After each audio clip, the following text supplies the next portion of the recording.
매일 아침 하나님과 함께 누리는 하늘의 양식 오늘 만나.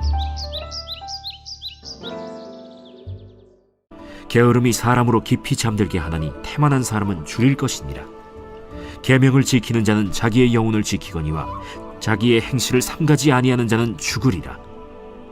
가난한 자를 불쌍히 여기는 것은 여호와께 구워드리는 것이니 그의 선행을 그에게 갚아주시리라. 내가 내 아들에게 희망이 있은즉 그를 징계하되 죽일 마음은 두지 말지니라. 노하기를 맹렬히 하는 자는 벌을 받을 것이라. 내가 그를 건져주면 다시 그런 일이 생기리라. 너는 권고를 들으며 훈계를 받으라. 그리하면 네가 필경은 지혜롭게 되리라. 사람의 마음에는 많은 계획이 있어도 오직 여호와의 뜻만이 완전히 서리라.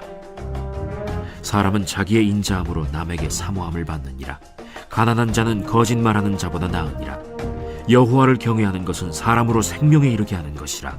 경외하는 자는 족하게 지내고 재앙을 당하지 아니하느니라. 게으른 자는 자기의 손을 그릇에 넣고서도 입으로 올리기를 괴로워하느니라. 거만한 자를 때리라. 그리하면 어리석은 자도 지혜를 얻으리라. 명철한 자를 견책하라. 그리하면 그가 지식을 얻으리라. 아비를 구박하고 어미를 쫓아내는 자는 부끄러움을 끼치며 능욕을 부르는 자식이니라. 내 아들아, 지식의 말씀에서 떠나게 하는 교훈을 듣지 말지니라. 망령된 증인은 정의를 업신여기고 악인의 입은 죄악을 삼키느니라. 심판은 거만한 자를 위하여 예비된 것이요 채찍은 어리석은 자의 등을 위하여 예비된 것이니라. 오늘 잠언에도 여러 가지 주제와 가르침이 등장하고 있습니다. 먼저 게으름에 대해서 살펴보겠습니다. 15절에 보면 게으름이 사람으로 깊이 잠들게 한다 라고 말씀하십니다. 여기서 잠드는 잠은 긍정적인 이미지가 아닙니다. 시편 127편에서 사랑하는 자에게 주시는 잠은 긍정적인 이미지로 근심 없는 평안을 말하고 있습니다. 하지만 오늘 본문 잠언에서의 잠은 나태하고 게으른 자의 전형적인 모습을 그리고 있습니다. 게으른 사람의 무력한 모습입니다. 그런 태도로 태만하게 살아간다면 그는 굶주린 채로 살아가게 될 것입니다. 이 말씀은 저주의 말씀이 아닙니다. 당연한 인과관계를 설명하고 있습니다.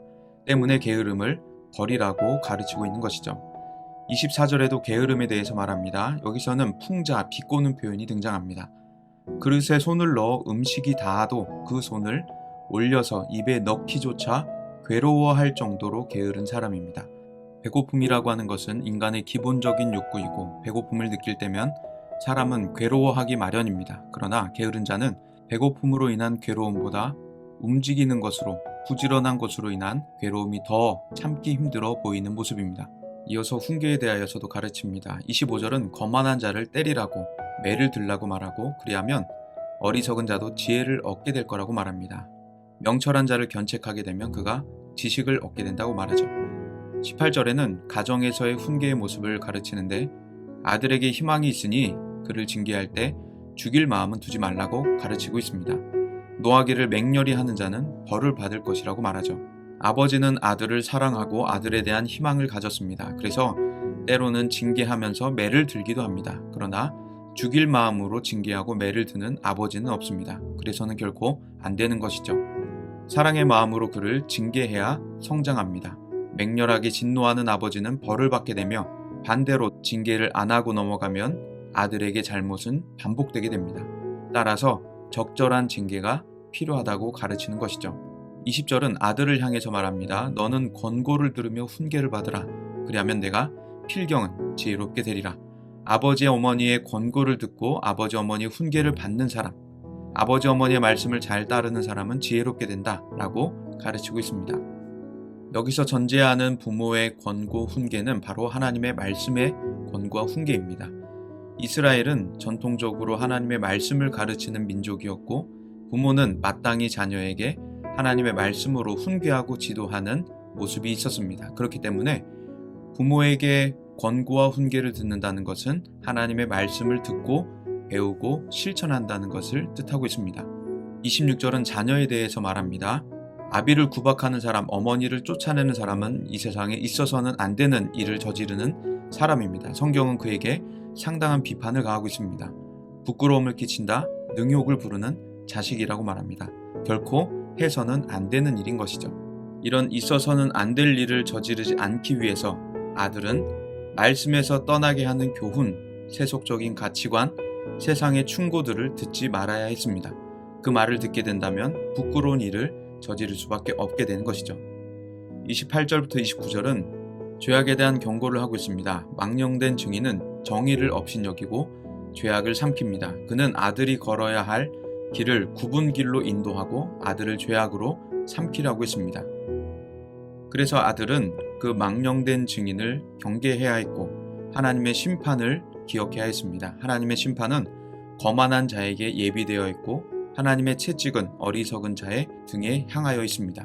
16절은 계명에 대하여서 가르칩니다. 계명을 지키는 자는 영원히 지켜진다. 자기의 행실을 삼가지 않는 자는 죽는다는 당연한 인과관계를 말하고 있습니다. 22절, 23절은 인자함에 대해서 말합니다. 한 절 안에 연관을 맺기 어려운 두 행이 나열되고 있습니다. 전반부는 사람이 자기의 인자함의 수준으로 다른 이에게 사모함을 얻는다는 가르침이고 후반부는 가난이 거짓말보다 낫다는 가르침입니다. 후반부의 말씀 23절과 연관이 됩니다.